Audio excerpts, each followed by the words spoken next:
Let's look at another example. And in this case, we're going to add in some dividends so we could see how we would record those. On January 2nd, 2024, Sanborn Tobacco Incorporated bought 10% of Jackson Industries capital stock for $110 million.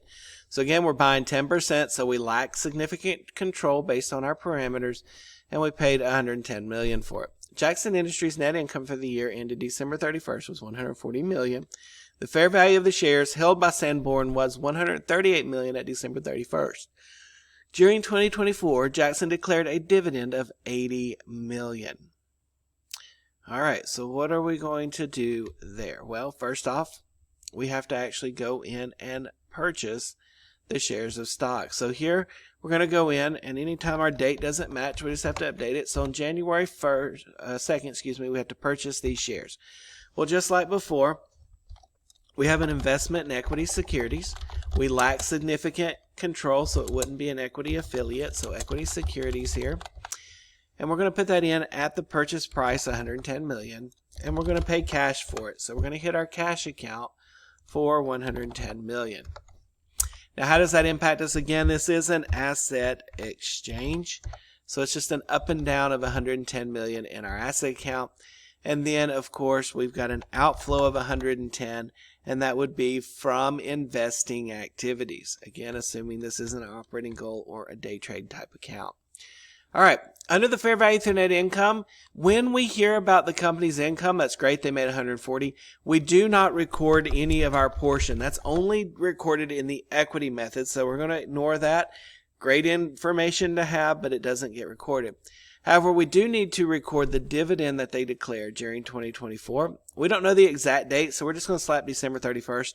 Typically, when we receive that, we will record that in our book, so whatever day it happened on this year, but we don't know. So we're getting cash. Now, how much cash are we going to get? Well, be careful. They declared an $80 million dividend, but we only own 10%, so we're only going to get $8 million of that. We only hold enough shares to get the $8 million. And then we're going to record dividend revenue. Some companies may call it investment revenue. I think I put an S on there and I didn't need to. There we go. We're going to record dividend revenue of the 8. All right, how does that impact us? Well, we got cash, so our assets are going to go up. Revenue is part of equity, so our equities are going to go up.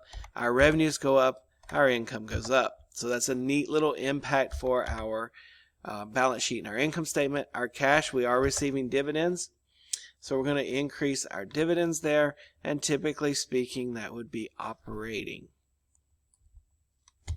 So we got cash flow from operating. Dividend and interest is weird in US GAAP, so we would record that as an operating activity, as we would interest revenue too. So a little different in how we record dividends. All right. Under the fair value through net income, we do have to do a fair value adjustment. So in this case, our fair value went from 110 up to 138. It says the fair value of our shares is 138, so we don't have to take 10% of it. So it did go up to 138. So that's quite a nice increase of 28. So unlike the last one where we took a loss, this one we're actually taking a gain. So fair value adjustment. Since our stocks are increasing in value, we need to debit the assets. So we're going to go in and hit that for 28. And then we're going to show a gain on investment. Now keep in mind this is unrealized. However, it will show up in income. So it is part of net income. So we will want to indicate that. And that is 28 as well. So our assets are going up by 28. Our equity is going up by 28. Here we've got a gain, so gain slash revenues increase. So I'm going to put that as a revenue. It's not, but it's a gain, so it acts like a revenue, and that ends up increasing our overall income. There is no statement of cash flow impact because there's no cash involved. Now, what would we carry it on our balance sheet at? 138, the fair value of the stock. Now, what would we do on the date of sale? Just like before, we sold it for 150. So again, we're not doing the post reverse in this class. The textbook that we use shows it as an actual full entry. So we're going to go ahead and continue to update the fair value. In this case, additional gains are being recorded of 12 because it's going from the 138 point up to 150. That's 12 million more. And then we're going to go ahead and hit that gain on investment account.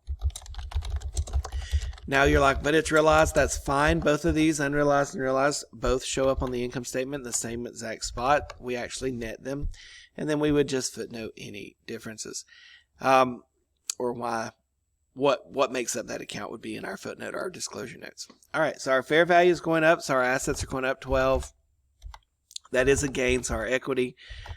When our equity goes up, we have to see if it has income or is from income. In this case, it would. Gains are going up, therefore income goes up. Again, no cash flow yet. Now, when we go to sell it, we would hit cash. We'd hit cash of 150. That's the amount we received.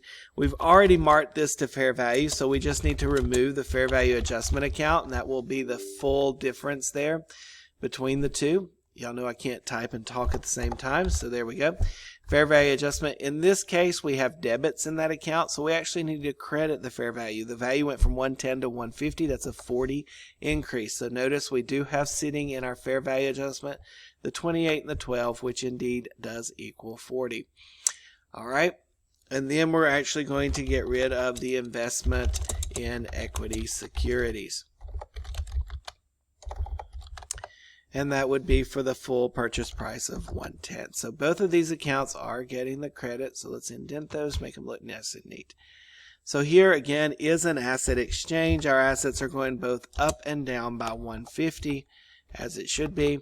There's no income statement impact because we've already recorded the full amount of the income for this transaction. There is an inflow of 150, and that would be from investing activities.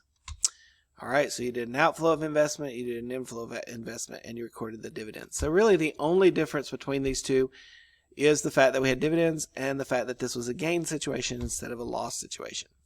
So you should be able to run through that one pretty quickly. If you have any questions, let me know.